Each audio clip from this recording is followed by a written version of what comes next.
देश नीति केवल सच्ची और पक्की खबरें। दोस्तों, मोदी सरकार को आपने अक्सर अपने इकोनॉमिक ग्रोथ की प्रशंसा करते हुए देखा होगा, लेकिन दोस्तों क्या आप जानते हैं जिस भारत को विकसित बनाने की बात मोदी जी करते हैं उसे अगर हम मनमोहन सिंह की सरकार से कंपेयर करें तो वर्ल्ड बैंक डेटाबेस के आधार पे हम और नीचे स्तर पर गिरते नजर आ रहे हैं। दोस्तों, इस वीडियो में आज हम वर्तमान प्रधानमंत्री जी और पूर्व प्रधानमंत्री मनमोहन सिंह के कार्यकाल को कंपेयर करेंगे, तो वीडियो के अंत तक बने रहिएगा।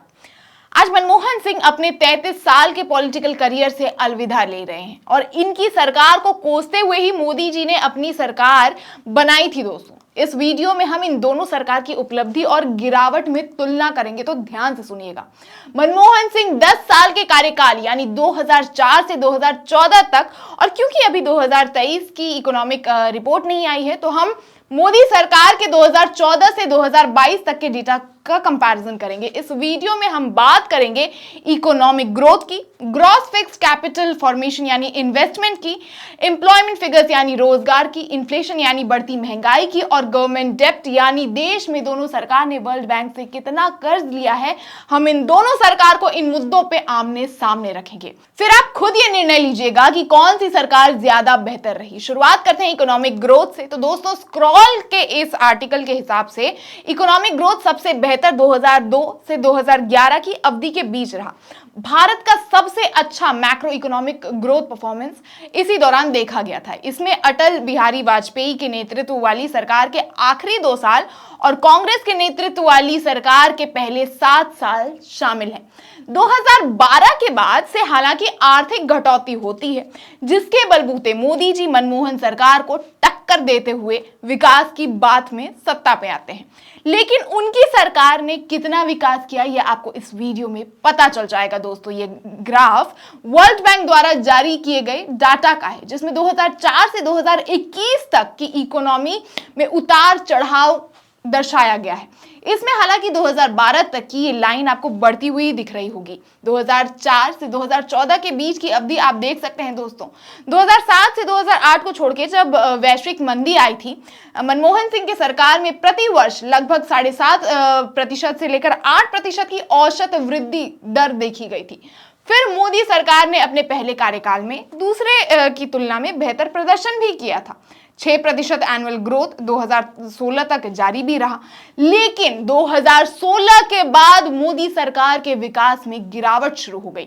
स्क्रॉल ने इसका कारण 2016 में की गई डिमोनेटाइजेशन बताया और लगे हाथ कोविड-19 भी आ गया था, जिसने देश के आर्थिक स्थिति को काफी नुकसान पहुंचाया, जिसकी वजह से दोस्तों मोदी सरकार वापस मनमोहन सरकार के 2012 तक के आर्थिक बढ़ोतरी की तुलना में कमतर दिखी। आगे बढ़ते हैं। ग्रॉस फिक्स्ड कैपिटल फॉर्मेशन यानी वो उत्पादन जिसका ना सरकार से कोई उपयोग किया है ना ही इसे एक्सपोर्ट किया गया है। ध्यान रहे, इसे एज अ कैपिटल भी आप समझ सकते हैं। 2012 से ग्रॉस फिक्स्ड कैपिटल फॉर्मेशन में गिरावट 2015 तक लगातार बनी रही, 26.5% से 21% तक।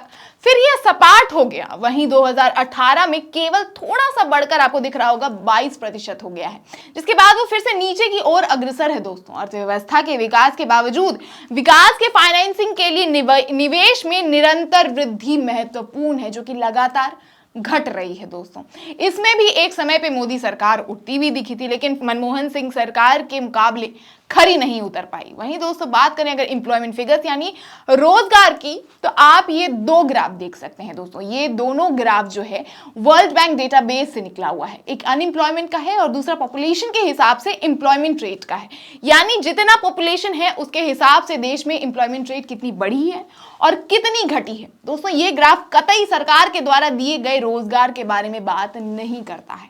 ये उस दर को दर्शाता है जिससे पता लगता है कि युवा जो कि नौकरी करने लायक है वो नौकरी नहीं कर पा रहे हैं, उन्हें रोजगार नहीं मिल पा रहा है। अनएम्प्लॉयमेंट रेट में दोनों की सरकार में आप देख सकते हैं कि कैसे 2004 से 2016 तक ये एक अवधि पे चल रहा था, धीरे धीरे वो नीचे ही गिर रहा है, यानी बेरोजगारी से कुछ हद तक छुटकारा मिल ही रहा था। वहीं 2020 में ये उछाल मारता है जब कोविड-19 आया हुआ था। तब मोदी सरकार में बेरोजगारी का दर आप देख सकते हैं सबसे उच्चतम स्तर पर आपको दिखता होगा।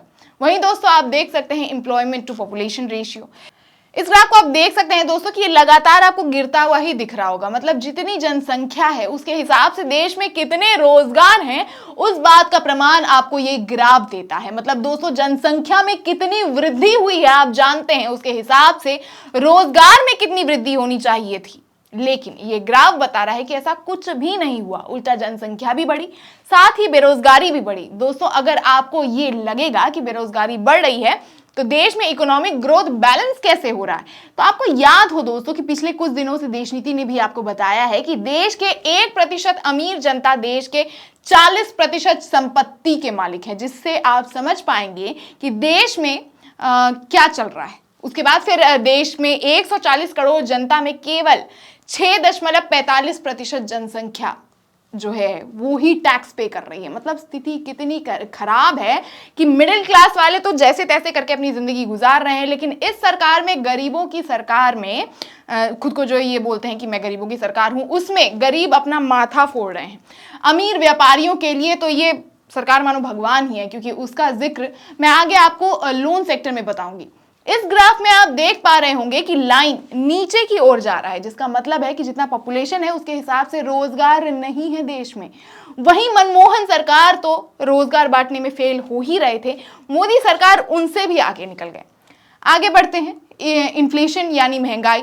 दोस्तों इसमें दो ग्राफ हैं, एक नॉर्मल महंगाई बताता है, दूसरा current account deficit to GDP के माध्यम से आपको महंगाई का दर बताता है। दोस्तों मनमोहन सरकार में 2004 से 2012 तक ठीक ठाक ही था, लेकिन उसके बाद फिर महंगाई बढ़नी शुरू हुई, जिसके बाद 2014 में मोदी सरकार के बागडोर संभालने से इसमें थोड़ी राहत मिलती है और फिर 2016 से महंगाई के ने फिर दस्तक दी, जिसके बाद ये लगातार बढ़ ही रहा है, यानी महंगाई बढ़ रही है। आप अच्छे से वाकिफ हैं इस चीज से। हालत ये हो गई है कि जनता महंगाई और बेरोजगारी की मार पिछले 8 सालों से लगातार खाए जा रहा है। वहीं आप इन ग्राफ को देखिए, current account deficit to GDP, दोस्तों ये भी 2004 से 12 के अधिकांश समय में भारत का चालू खाता से जीडीपी स्तर नकारात्मक ही था। वहीं 2012 के बाद इसमें सुधार होना शुरू भी हुआ था और फिर से ये गिरने से पहले 2016 तक ऐसा ही हुआ। दोस्तों आगे बढ़ते हैं गवर्नमेंट डेब्ट पे, यानी वर्ल्ड बैंक से उठाए सरकार के द्वारा लोन पे। दोस्तों कांग्रेस के नेतृत्व वाली सरकार के पहले कार्यकाल के दौरान सरकारी उधारी का स्तर मोटे तौर पे जीडीपी के मुकाबले 72 से 73% के नीचे ही रहा था। वहीं कांग्रेस के दूसरे कार्यकाल के दौरान यह बहुत कम हो गया था, लेकिन 2016 से धीरे धीरे ये फिर से बढ़ना शुरू हुआ।